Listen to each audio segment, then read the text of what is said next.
आबकारी नीति घोटाले से जुड़े मनी लॉन्ड्रिंग मामले में राउज एवेन्यू कोर्ट ने मुख्यमंत्री अरविंद केजरीवाल को चिकित्सा आधार पर अंतरिम जमानत देने से इनकार कर दिया है और विशेष न्यायाधीश कावेरी बावेजा ने 7 दिनों की अंतरिम जमानत मांगने वाली केजरीवाल की याचिका खारिज कर दी है। यानी कि एक बार फिर से मुख्यमंत्री अरविंद केजरीवाल को बड़ा झटका लगा है। कोर्ट ने कहा है कि चुनाव के दौरान उन्होंने खूब प्रचार किया और यह दिखाता है कि वह किसी भी गंभीर बीमारी से पीड़ित नहीं है, जिसकी वजह से उन्हें धारा 45 पीएमएलए के तहत प्रावधान के तहत जमानत दी जाए। राउज एवेन्यू कोर्ट की विशेष न्यायाधीश कावेरी बावेजा ने कहा कि मधुमेह या यहां तक कि टाइप 2 मधुमेह को इतनी गंभीर बीमारी नहीं कहा जा सकता है कि केजरीवाल को दावा की गई राहत का हकदार बनाया जा सके।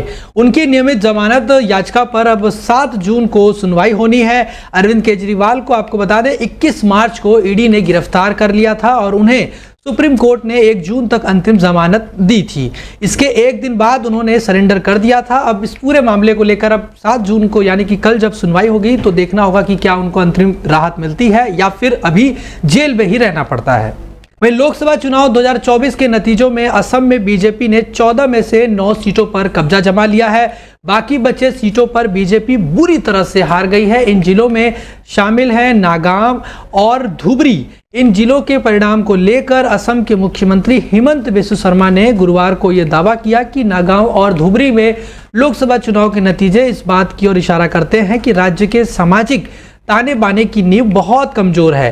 कांग्रेस विधायक रकीबुल हुसैन ने धुबरी सीट पर रिकॉर्ड 10 लाख से अधिक वोटों से जीत दर्ज की, जबकि पार्टी के सांसद प्रद्युत बोरदोलोई नागांव में महज 2,12,231 वोटों से ही विजयी हुए। शर्मा ने यहां संवाददाताओं से कहा कि नागांव और धुबरी के खतरनाक चुनाव परिणामों ने फिर से यह साबित कर दिया है कि असम के सामाजिक ताने बाने की नींव बहुत कमजोर है। रकीबुल हुसैन 10 लाख से अधिक वोटों से जीते हैं, इसका क्या मतलब है? यह हमारे समाज और जातीय जीवन के सामने खतरे को दर्शाता है। वहीं वाईएसआरसीपी प्रमुख वाईएस जगन मोहन रेड्डी ने बीते दिन को टीडीपी पर जमकर हमला बोला। उन्होंने कहा कि राज्य में सरकार बनाने से पहले ही टीडीपी के कार्यकर्ताओं ने आंध्र प्रदेश में भय का माहौल बना दिया है। जगन मोहन रेड्डी ने उनकी पार्टी के कार्यकर्ताओं पर हो रहे हमले को रोकने के लिए राज्यपाल से हस्तक्षेप करने की अपील की। आपको बता दें कि हाल ही में हुए विधानसभा चुनाव में बीजेपी पार्टी जो है टीडीपी और जनसेना ने एक साथ मिलकर चुनाव लड़ा था और एनडीए के हाथों करारी हार के बाद जगन मोहन रेड्डी ने आरोप लगाया कि टीडीपी कार्यकर्ता राज्य में लगातार उत्पाद मचा रहे हैं और उनकी पार्टी वाईएसआरसीपी के कार्यकर्ताओं पर हमला कर रहे हैं और उनको लगातार निशाना भी बनाया जा रहा है।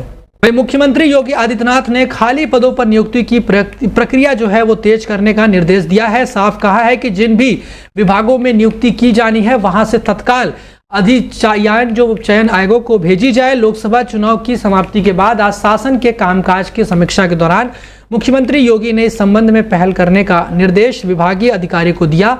उन्होंने कहा कि नियुक्ति प्रक्रिया में सरलता के लिए ई अधियाचन की व्यवस्था लागू की गई है, उसका उपयोग करें।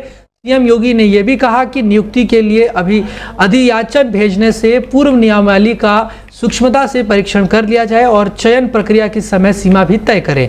वहीं उच्च स्तरीय बैठक में सभी वरिष्ठ अधिकारियों योजनाओं की प्रगति और भावी कार्य योजनाओं से मुख्यमंत्री को अवगत कराया गया।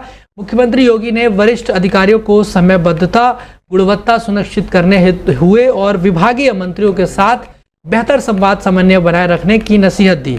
सीएम योगी ने कहा कि वित्तीय वर्ष 2024-25 की पहली तिमाही समाप्त होने वाली है, समय से आवंटन और खर्च होना चाहिए। वित्त विभाग द्वारा इसकी विभागवार समीक्षा की जाए। उन्होंने जीएसटी संग्रह के प्रयासों को तेज करने पर भी जोर दिया है और कहा कि फील्ड में तैनात अधिकारियों का लक्ष्य तय करें, इनके परफॉर्मेंस की पदोन्नति और पदस्थापना का आधार भी बनाया जाए ताकि कर चोरी किसी भी दशा में ना हो सके।